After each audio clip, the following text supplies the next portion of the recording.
Hello दोस्तों, हाजिर हूँ आपकी favourite series the future lover के लास्ट पार्ट के साथ। But before we continue the series, do not forget to like the video and subscribe to my channel. Last part के first scene में हम देखते हैं लू को, जो कि इस वक्त बहुत बेताबी से सॉन्ग का वेट कर रहा था, लेकिन सॉन्ग वहाँ पर नहीं आती। तभी वो बहुत ज्यादा परेशान हो जाता है। इस परेशानी को शेयर करने के लिए वो जियान को कॉल करके बताता है कि बहुत टाइम हो गया है, मैं सॉन्ग का वेट कर रहा हूँ, लेकिन वो अभी तक मुझसे मिलने के लिए नहीं आई। इनफैक्ट मैंने उसे आज कॉलेज में भी नहीं देखा था। अगर तुम्हारी जियांग से बात हो तो उससे जरूर पूछना कि सॉन्ग कहाँ पर है, या अगर तुम किसी और तरह से सॉन्ग के बारे में पता करा सको तो मेरे लिए बहुत अच्छा हो जाएगा। जिस पर जियान कहता है कि ठीक है, तुम परेशान मत हो, मैं पता कराता हूँ। लेकिन एक्चुअली सॉन्ग उसके पास ही मौजूद थी। तभी जियान सॉन्ग से पूछने लगा कि तुम उसके पास क्यों नहीं जा रही, जिस पर सॉन्ग बताती है कि ये वो लू नहीं जिसे मैंने कभी प्यार किया था।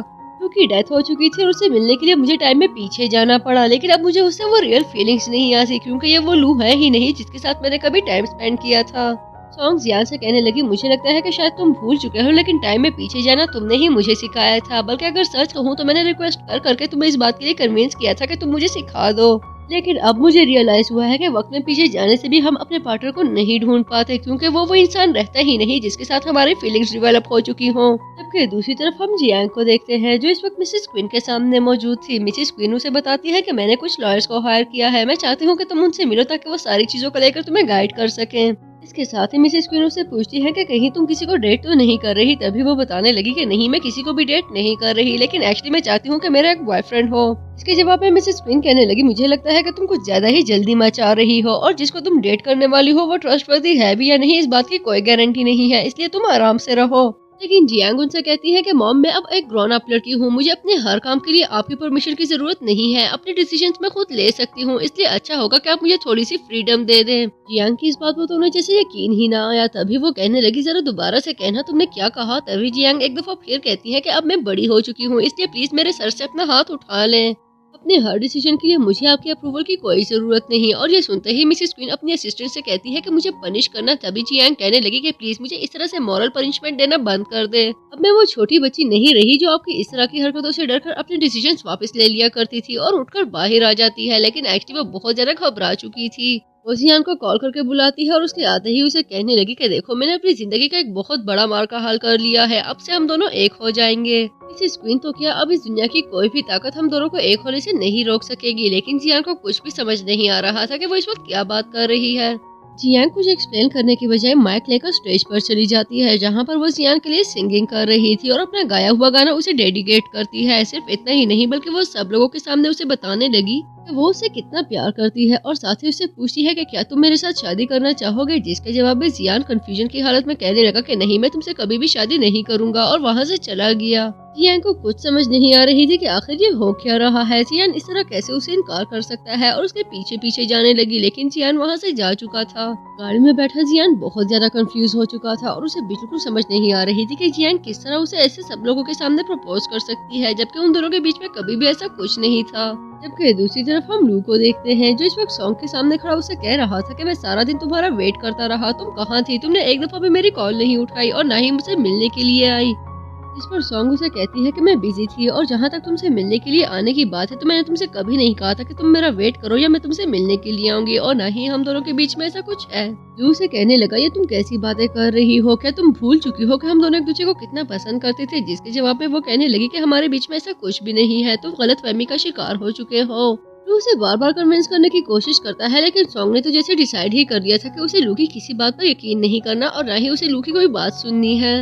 इसलिए वो सीधे सीधे उसे बता देती है कि मेरे और तुम्हारे बीच में कुछ भी नहीं है, इसलिए प्लीज मुझसे दूर रहो और इस तरह से मुझे बार बार परेशान मत करो। सीरीज आगे बढ़ती है तो हम जियान को देखते हैं, जो इस वक्त सॉन्ग के साथ क्लासरूम में मौजूद था, और वो दोनों एक दूसरे को बताते हैं कि उन्होंने अपने पार्टनर्स को रिजेक्ट कर दिया है। तभी वहाँ पर लू आ गया, जो आते ही पूछने लगा कि तुम दोनों यहाँ पर एक साथ क्या कर रहे हो। जिसके जवाब में वो कहने लगे, हमें लगता है कि हमें यहाँ से जाना चाहिए, लेकिन लू उन्हें जाने से मना कर देता है। इतने में वहाँ पर जियांग आ गई। लू एक दफा फिर उनसे पूछता है कि आखिर तुम दोनों यहाँ पर क्या कर रहे थे एक साथ। जिस पर वो कहने लगी कि एक्चुअली मैं जियान को पसंद करती हूँ, बल्कि हम दोनों ही एक दूसरे को पसंद करते हैं, इसीलिए हम दोनों एक साथ हैं। तुम्हारा इस तरह हमसे क्वेश्चन करने का कोई हक नहीं बनता, इसलिए अच्छा होगा कि तुम हमसे दूर रहो और हमें अपनी लाइफ आराम से जीने दो।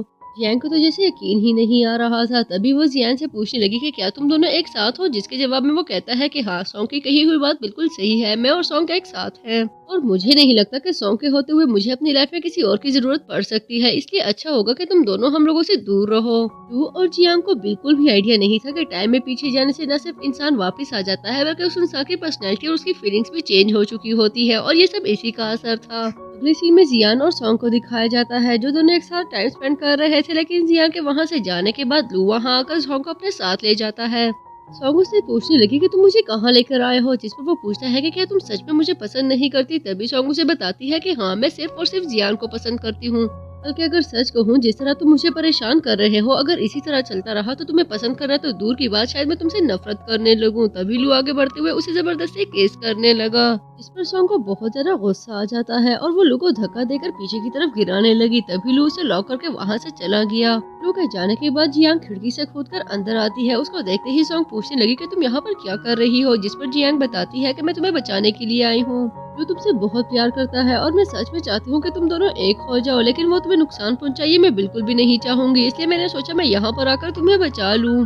जियांग सॉन्ग को लेकर वहाँ से जाती इससे पहले ही लू वापस आ जाता है। जियांग को देखते ही वो पूछने लगा कि तुम यहाँ पर क्यों आई हो, जिस पर वो बताती है कि मैं सॉन्ग को यहाँ से लेकर जाने के लिए आई हूँ, क्योंकि तुम उसके साथ जबरदस्ती नहीं कर सकते। लू सॉन्ग से कहने लगा तुमने सुबह से कुछ नहीं खाया और देर हो रही है, मेरा ख्याल है कि कॉलेज का कैफेटेरिया भी बंद हो चुका होगा, इसलिए मैं तुम्हारे लिए खाना लाया हूँ, जल्दी से तीनों खाना खा लेते हैं। लू सॉन्ग को बताता है कि मैं सारी डिशेस तुम्हारी फेवरेट लाया हूँ, जिस पर वो कहने लगी कि प्लीज लू ऐसा मत करो, इतना नाइस बनने की जरूरत नहीं है, हम दोनों एक नहीं हो सकते। जबकि दूसरी तरफ हम जियान को देखते हैं, जो इस वक्त गाड़ी में बेहोशी की हालत में पड़ा था। जब उसको होश आता है तो वो मिसेस क्वीन के सामने मौजूद था और उसको देखते ही मिसेस क्वीन पूछने लगी कि मैं दोबारा तुमसे पूछती हूँ, मेरी बेटी को छोड़ने की तुम्हारी क्या कंडीशन है, जिस पर जियान कहने लगा कि ठीक है, मैं तुम्हारी बेटी को छोड़ता हूँ, आइंदा तुम कभी भी मुझे उसके साथ नहीं देखोगी, लेकिन मुझे इस तरह से किडनैप करने की गलती आइंदा मत करना। मिसेस क्वीन पूछती है कि इसके बदले में तुम क्या लोगे, जिस पर वो कहने लगा मुझे आपसे किसी चीज की कोई जरूरत नहीं है, लेकिन आइंदा मेरी लाइफ में इंटरफेयर करने की गलती बिल्कुल भी मत करना। इसके जवाब में मिसेस क्वीन कहने लगी कि तुम्हारी इन खाली खोली बातों पर मैं बिल्कुल भी यकीन नहीं करने वाली, जब तक तुम मुझे यकीन न दिला दो कि तुम कभी भी जियांग की लाइफ में दोबारा से नहीं आओगे, मैं तुम्हें जाने नहीं दूंगी। जिस पर जियांग कहने लगा कि ठीक है, ऐसा है तो ऐसा ही सही, मैं आपको करके दिखा देता हूँ कि मुझे आपकी बेटी में बिल्कुल भी कोई इंटरेस्ट नहीं है और न ही मैं उसके साथ रहना चाहता हूँ। सीन शिफ्ट होता है तो हम लू को देखते हैं, जिसके सामने बैठी सॉन्ग उसे एक्सप्लेन कर रही थी कि एक्चुअली मैं फ्यूचर से वापस पास्ट में आई हूँ, इसलिए मेरी फीलिंग्स चेंज हो चुकी हैं। इनफैक्ट सिर्फ मैं ही नहीं बल्कि जियांग भी फ्यूचर से वापस पास्ट में आई है, लेकिन ये नहीं जानती कि अब जियांग की भी फीलिंग्स चेंज हो चुकी हैं, क्योंकि सब सेम नहीं रहता। लू ने एक्सप्लेन करता है कि एक्चुअली हम टाइमलाइन में खो चुके हैं, इसलिए सारी चीजें गड़बड़ हो चुकी है। तभी जियांग को कॉल आती है, जिसमें उसकी मॉम उसे बता रही थी कि जियान मेरे पास मौजूद है। ये सुनते ही जियांग जियान को देखने के लिए पहुंचती है, लेकिन जियान उसे कहता है कि मैं तुम्हारे साथ नहीं रहना चाहता, मैंने तुम्हें पहले ही बता दिया था कि मैं तुम्हें पसंद नहीं करता और न ही मुझे तुम्हें कोई इंटरेस्ट है। जियांग उसे पूछती है कि क्या ये सब कहने के लिए कोई तुम्हें प्रेशराइज कर रहा है, जिस पर वो फ्रस्ट्रेट होते हुए कहने लगा कि कोई भी मुझे प्रेशराइज नहीं कर रहा, बस मैं तुम्हें पसंद नहीं करता, इसलिए मुझे छोड़ दो। ये सब सुनकर अगर जियांग को बुरा लग रहा था तो पीछे खड़ी मिसेस क्वीन काफी सेटिस्फाइड फील कर रही थी। तभी जियांग कहने लगा कि देखो, मैं तुम्हें पहले ही बता चुका हूँ कि मैं तुम्हारी वजह से सॉन्ग को परेशान नहीं करना चाहता। इस पर जियांग कहने लगी कि देखो, अगर तुम मिसेस क्वीन की वजह से परेशान होकर ये सब कह रहे हो तो मैं तुमसे प्रॉमिस करती हूँ कि मैं सब ठीक कर दूंगी, उनकी वजह से मैं अपनी लाइफ कभी भी डिस्टर्ब नहीं होने दूंगी। जिस पर जियांग कहने लगा कि आखिर तुम्हें समझ क्यों नहीं आती, मैंने तुम्हें बता तो दिया है कि ये सब मैं अपने मन की बातें तुमसे कर रहा हूँ, बार बार तुम्हें नहीं समझा सकता कि तुम मुझसे दूर रहो, यही तुम्हारे लिए अच्छा है। जियांग एक दफा फिर उसे रोकने की कोशिश करती है, जिस पर वो बुरी तरह से रिजेक्ट करते हुए वहाँ से जाने लगा। तभी वहाँ पर मिसेस क्वीन आ जाती है, जो आते ही कहने लगी, देखा जियांग, मैंने तुम्हें कहा था ना, ये लड़के किसी के नहीं होते, इनके पीछे खुद को ख्वार करने की कोई जरूरत नहीं, लेकिन पता नहीं क्यों तुमने मेरी बात पर यकीन ना किया। मैं तुम्हारी माँ हूँ, मुझसे ज्यादा कोई भी तुम्हारा भला नहीं चाहेगा। अगर तुम मेरी मानो तो चाइना छोड़कर अब्रॉड चली जाओ, ताकि तुम दोबारा से अपनी लाइफ स्टार्ट कर सको। नेक्स्ट सीन में हम सॉन्ग को देखते हैं, जो इस वक्त लू से कह रही थी कि मेरा कॉलेज आने का टाइम हो गया है, इसलिए प्लीज मुझे जाने दो। जिस पर वो कहने लगा कि तुम्हें पहले ब्रेकफास्ट करना चाहिए। एक्चुअली लू बहुत ज्यादा डिसहार्ट हो चुका था। तभी वो सॉन्ग से पूछने लगा कि क्या हम दोबारा से पहले जैसे नहीं हो सकते, देखो हमने कितने अच्छे मोमेंट्स एक साथ गुजारे थे। सॉन्ग लू के साथ गुजारे हुए मोमेंट्स को चेरिश करती है, लेकिन तभी उससे कहने लगी कि नहीं, हम दोनों दोबारा से कभी भी एक नहीं हो सकते, क्योंकि इस तरह हमारी लाइफ में बहुत सारे व्हाट इफ्स आ जाएंगे। कि मैं अपनी लाइफ बहुत सारे सवालों के जवाब ढूंढने में जाया नहीं करना चाहती। वो वहाँ से चली गई, लेकिन वो नहीं जानती थी कि वो एक दफा फिर लू का दिल बुरी तरह से तोड़कर जा रही है।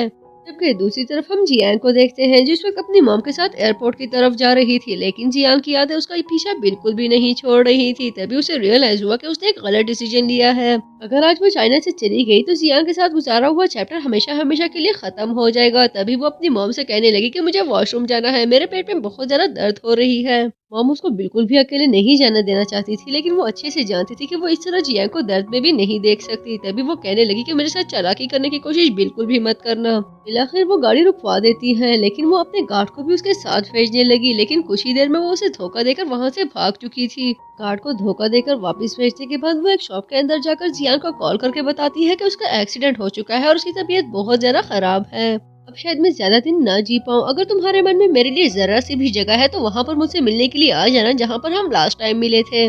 जबकि दूसरी तरफ मिसेस क्वीन बहुत ज्यादा गुस्से में थी और अपने गार्ड से कह रही थी, मुझे समझ नहीं आ रही कि मैं तुम सबको सैलरी किस बात की देती हूँ, हर मिशन तुम लोग फेल करके वापस आ जाते हो। मुझे तो यकीन नहीं आ रहा कि कल की लड़की इतने एक्सपीरियंस गार्ड को धोखा देकर भाग गई। नेक्स्ट सीन में हम जियान को देखते हैं जो इस वक्त जियांग के साथ मौजूद था और उसे पूछ रहा था कि तुमने मुझसे झूठ क्यों बोला, तुमने मुझे कहा था कि तुम्हारी तबीयत बहुत ज्यादा खराब है। लेकिन जियांग तो जैसे आज फुल विक्ट्री के मूड में थी। तभी वो कहने लगी कि अगर मैंने बोल ही दिया था कि मेरी तबीयत खराब है तो तुम्हें इस तरह भाग के आने की क्या जरूरत थी, जबकि तुम मुझे पसंद भी नहीं करते। देखो जियान, मैं जानती हूँ कि तुम्हारे मन में मेरे लिए बिल्कुल भी फीलिंग्स नहीं है, लेकिन क्या तुम भूल चुके हो, तुमने ही मुझे बताया था कि तुम मेरे फ्यूचर बॉयफ्रेंड बनने वाले हो। जिस लड़की को तुम पसंद करते हो वो सॉन्ग नहीं बल्कि मैं हूँ, लेकिन मैं फ्यूचर से लौट कर आई हूँ, इसलिए शायद तुम्हारे मन में मेरे लिए फीलिंग्स डेवलप होने में कुछ टाइम लग जाए। लेकिन मुझे डर इस बात का है कि अगर तुमने बहुत ज्यादा टाइम ले लिया तो शायद ये दुनिया हम दोनों को अलग कर दे, इसलिए तुम्हें टाइम पर फैसला लेना होगा। जियांग अपनी बातों से जियांग को पूरी तरह से कन्विंस कर चुकी थी। तभी वो कहने लगा, मेरा ख्याल है कि तुम बिल्कुल सही कह रही हो, शायद मैं अपनी फीलिंग्स को चेंज करने में बहुत ज्यादा टाइम ले रहा हूँ। जियांग उसे कहने लगी कि अगर तुम मुझे दोबारा से अपनाना चाहते हो तो फिर पिछली बार तुमने जिस बात का जवाब नहीं दिया था आज मुझे उस बात का जवाब दे दो। तभी जियांग उसे बताता है कि मैं भी तुमसे बहुत ज्यादा प्यार करता हूँ और साथ ही वो दोनों एक पैशनेट से किस शेयर करते हैं। सिर्फ इतना ही नहीं बल्कि कुछ ही देर में वो दोनों एक बेडरूम में मौजूद अपने इंटीमेट मोमेंट्स को एंजॉय कर रहे थे। सीन में हम सॉन्ग को देखते हैं जो इस वक्त जियांग और जियान के साथ खड़ी थी। तभी वहाँ पर गाड़ी आ जाती है जिनमें मौजूद गार्ड्स को देखती ही वो पूछने लगी कि आखिर ये कौन लोग हैं। इसके जवाब में जियांग उन्हें बताती है कि एक्चुअली ये मेरी मॉम के आदमी हैं, ये मेरा और जियान का पीछा कभी नहीं छोड़ेंगे, इसलिए अच्छा होगा कि हम जाकर उन्हें फेस कर लें। वो दोनों उस गाड़ी में वहाँ से जा चुके थे। तभी सॉन्ग वहाँ पर अकेली खड़ी थी, लेकिन कुछ ही देर में सॉन्ग की डेथ हो जाती है। नेक्स्ट सीन में हम लू को देखते हैं जो इस वक्त दीवानों की तरह हॉस्पिटल की तरफ भाग रहा था। तभी उसका सामना कुछ नर्सिस से होता है जिनसे वो सॉन्ग के बारे में पूछने लगा। तभी वो नर्स उन्हें बताती है कि सॉन्ग की डेथ हो चुकी है। वो खुलकर रोने लगा क्योंकि ये सदमा बर्दाश्त करना उसके लिए बिल्कुल भी आसान नहीं था। तभी नर्स उसे बताती है कि शायद किसी ने इसे धक्का देकर बिल्डिंग से नीचे गिरा दिया था। हमने इन्हें बचाने की बहुत कोशिश की लेकिन इनका बहुत सारा खून बह चुका था, इसलिए इनको बचाना आसान नहीं था। ये सुनते ही लू को बहुत ज्यादा गुस्सा आने लगा और वो अच्छे से जानता था कि उसके पीछे किसका हाथ हो सकता है। तभी उसे मान तक पहुंचने में बस कुछ ही देर लगी। वो मान को बुरी तरह से पीटते हुए कहने लगा, तुम्हारी हिम्मत भी कैसे हुई सॉन्ग को इस हद तक नुकसान पहुंचाने की। जिस पर वो कहने लगा कि देखो जैसे तुम सोच रहे हो वैसा कुछ भी नहीं है, प्लीज मुझे मारो मत, मैं तुम्हें सारी बात खुलकर बताता हूँ। फ्लैशबैक के थ्रू हम मिस्टर मान को देखते हैं जिस वक्त सॉन्ग के साथ एक बिल्डिंग की रूफ टॉप पर मौजूद था। सॉन्ग वहाँ से जाना चाह रही थी लेकिन मिस्टर मान उसका रास्ता रोककर उससे पूछ रहे थे कि क्या तुम और तुम्हारे फ्रेंड्स मिलकर मुझे फंसाना चाहते हो, तुम्हें क्या लगता है कि मैं तुम्हें ये करने दूंगा। लेकिन सॉन्ग उसे बताती है कि जैसा तुम सोच रहे हो वैसा कुछ भी नहीं है और न ही मुझे तुम्हें फंसाने का कोई शौक है। इसीलिए वो कहने लगा कि देखो लड़की, तुम अपनी हद में रहो वरना मैं आज ही तुम्हारी मॉम को हॉस्पिटल से उठाकर बाहर फेंकवा दूंगा। इसी बात पर उन दोनों की अच्छी खासी बहस हो जाती है और इसी बहस के दौरान वो गलती से सॉन्ग को धक्का देकर बिल्डिंग से नीचे गिरा देता है। लेकिन अपने इस किए पर उसे बिल्कुल भी अफसोस नहीं था। तभी वो लू से कहने लगा कि अगर तुम्हें उसे इतना ही प्यार था तो तुम्हें उसे प्रोटेक्ट करना चाहिए था। क्या फायदा तुम्हारे इतने प्यार का जब तुम उसको सिक्योर ही फील ना करवा सको। इनफैक्ट मुझे लगता है कि उसकी डेथ मेरी नहीं बल्कि तुम्हारी वजह से हुई है, क्योंकि अगर मैं किसी से सच्चा प्यार करता तो मैं हमेशा उसको प्रोटेक्ट करता, जबकि तुमने ऐसा नहीं किया। जबकि दूसरी तरफ हम जियान और जियांग को देखते हैं जिस वक्त मिसेस क्वीन के सामने मौजूद थे। तभी मिसेस क्वीन कहने लगी, मैं जानती हूँ कि तुम दोनों एक दूसरे को पसंद करते हो और मैं भी तुम लोगों के कपल को अप्रूव करती हूँ। और हाँ, मैंने तुम लोगों के लिए अपने घर में एक रूम सेट करवा दिया है, तुम लोग वहीं पर शिफ्ट हो जाओ क्योंकि तुम लोगों को हर वक्त मेरी नजरों के सामने रहना होगा। तभी जियांग कहने लगी कि मम्मी आप कैसी बातें कर रही हैं। आपकी नजरों के सामने रहना तो दूर की बात, मैं तो इस घर में भी नहीं रहना चाहती। तभी वो कहने लगी कि तुम इस तरह कैसे मुझे इनकार कर सकती हो? क्या तुम भूल चुकी हो कि मैंने ही तुम्हें पाल पोस कर बड़ा किया था? मेरी एक बहुत ही प्यारी बहन की बेटी हो, इसी वजह से मुझे तुमसे बहुत प्यार है। लेकिन तुम्हें लेकर मैं बिल्कुल भी रिस्क नहीं लेना चाहती, क्योंकि मैं पहले ही अपनी सिस्टर को खो चुकी हूँ। हर टाइम मुझे बस एक यही धड़का लगा रहता है कि कहीं अपनी बहन की तरह मैं तुम्हें भी खो ना दूं, और इसी वजह से मैं तुम्हें कभी भी अपनी नजरों से दूर नहीं रखना चाहती। लेकिन जियांग उनका साथ देने से पूरी तरह से इनकार करते हुए कहने लगी कि मैं कभी भी आपकी नजरों के सामने नहीं रहना चाहूंगी। सिर्फ वही नहीं, बल्कि जियान भी कहता है कि आप ऐसा नहीं कर सकती। किसी से प्यार करने का मतलब ये नहीं होता कि हम उसकी जिंदगी को तंग करके उसे अपने पल्लू से बांध के रख लें, बल्कि किसी से प्यार करने का मतलब ये होता है कि हम उसे आजादी से उड़ने की इजाजत दे दें। वो दोनों मिसेस क्वीन को रोता हुआ छोड़कर बाहर आ जाते हैं। तभी जियांग कहने लगी कि मुझे बिल्कुल भी अच्छा नहीं लग रहा। उन्होंने मुझे हमेशा अपने बच्चों की तरह पाला, और आज मैं उनको इस तरह से दुखी करके यहाँ से जा रही हूँ। नेक्स्ट सीन में हम मिसेस क्वीन को देखते हैं, जो इस वक्त अपने ख्यालों में खोई हुई थी और कह रही थी कि बिल्कुल सही कहा जियान ने, हमें वाकई उन लोगों को अपने साथ बांध कर नहीं रखना चाहिए जिनसे हम प्यार करते हो। शायद मैंने जियांग के साथ बहुत बड़ी नाइंसाफी कर दी। मैंने उससे यकीनन जिंदगी के बहुत खूबसूरत पल छीने होंगे। मुझे उससे इतनी सख्ती नहीं बरतनी चाहिए थी। इतना अच्छा होता कि अगर मैं हमेशा से उसे खुली फिजा में आजादी के साथ उड़ने की इजाजत दे देती। तभी उनसे मिलने के लिए जियान और चियांग आ जाते हैं। जियांग को देखते ही मिसेस क्वीन कहने लगी कि प्लीज मुझे माफ कर दो। मैं जानती हूँ कि मैंने तुम्हारे साथ कुछ ज्यादतियाँ कर दी, लेकिन एक्चुअली मैं ये सब सिर्फ तुम्हारे लिए कर रही थी। मैं तुम्हें किसी भी सूरत खोना नहीं चाहती। जियांग प्लीज, अगर तुम्हारे मन में मेरे लिए कोई भी बुरी बात हो तो प्लीज उसे निकाल देना, और याद रखो कि मैं हमेशा तुमसे बहुत ज्यादा प्यार करती हूँ और करती रहूंगी। प्लीज मुझसे दूर जाने के बारे में सोचना भी मत। जियांग उनकी बातें सुनकर बहुत ज्यादा खुश हो जाती है और उनसे कहने लगी कि आप मेरे साथ हैं, इससे ज्यादा मुझे कुछ नहीं चाहिए। इसके साथ ही मिसेस क्वीन जियान से भी माफी मांगती है, जिसके जवाब में जियान कहने लगा मुझे नहीं लगता कि आपको मुझसे या जियांग से माफी मांगनी चाहिए। देखे, पास्ट अच्छा हो या बुरा, वो पास्ट ही होता है। हमें उसे अपने सर पर सवार नहीं करना चाहिए। आपका हाथ हमारे सर पर रहे, इससे ज्यादा मैं कुछ भी नहीं चाहती। तभी वो कहने लगी कि देखो जियान, आज से तुम्हें ही जियांग का ख्याल रखना होगा, और हाँ, तुम दोनों को मुझसे मिलने के लिए हमेशा आना पड़ेगा।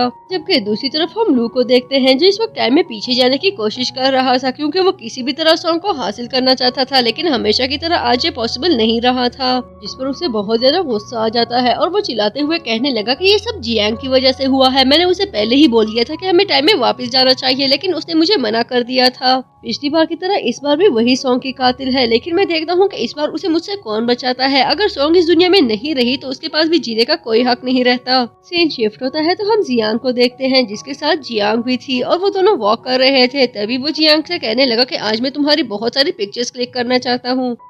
लेकिन वो पिक्चर्स क्लिक करता इससे पहले ही वहाँ पर लू आ जाता है, जो आते ही जियांग को बुरी तरह से स्टैप करने लगा, और यूं जियांग की डेथ हो जाती है। जियांग को तो जैसे इस सब पे यकीन ही नहीं आ रहा था कि उसने अपनी आंखों से ही क्या देख लिया। तभी वो जियांग को संभालते हुए कहने लगा कि लू, तुम ऐसा कैसे कर सकते हो? जिसके जवाब में लू कहता है कि तुम्हारी खातिर मैं इसे एक दफा पहले बख्श चुका हूँ, लेकिन इसको दूसरी दफा माफ करना मेरे लिए बहुत ज्यादा मुश्किल था। लू ये एक्सप्लेनेशन देते हुए वहाँ से भागने की कोशिश कर रहा था, लेकिन उसे अंदाजा ही नहीं था कि सामने वैन कितनी तेजी से आ रही है। वैन उसे बुरी तरह से टक्कर मारते हुए दूर फेंक चुकी थी, जिससे लू की उसी वक्त डेथ हो गई। और ये सब देखते हुए जियान बुरी तरह से चिल्लाते हुए कहने लगा कि आज मेरी जिंदगी का कितना अजीब दिन है। ड्रामा के एंड में हमें बताया जाता है कि मान को पुलिस अरेस्ट कर चुकी है, जबकि रेस्क्यू टीम की टाइम पर पहुंचने के बावजूद भी जियांग और लू को बचाया नहीं जा सका। नेक्स्ट सीन में हम मिस्टर जियान को देखते हैं, जो कि इस वक्त अपने लास्ट 50s में था और सोच रहा था मेरे फ्रेंड्स ऐसे थे कि उनके साथ मुझे अपना आप जिंदगी का सबसे लकी इंसान फील होता था। लेकिन देखो, आज उनमें से कोई भी मेरे साथ मौजूद नहीं है। शायद मैं इस दुनिया का सबसे बदनसीब इंसान हूँ, और इसके साथ ही हमारी ये जबरदस्त सी ट्रेजेडी अपने एंड को पहुंची।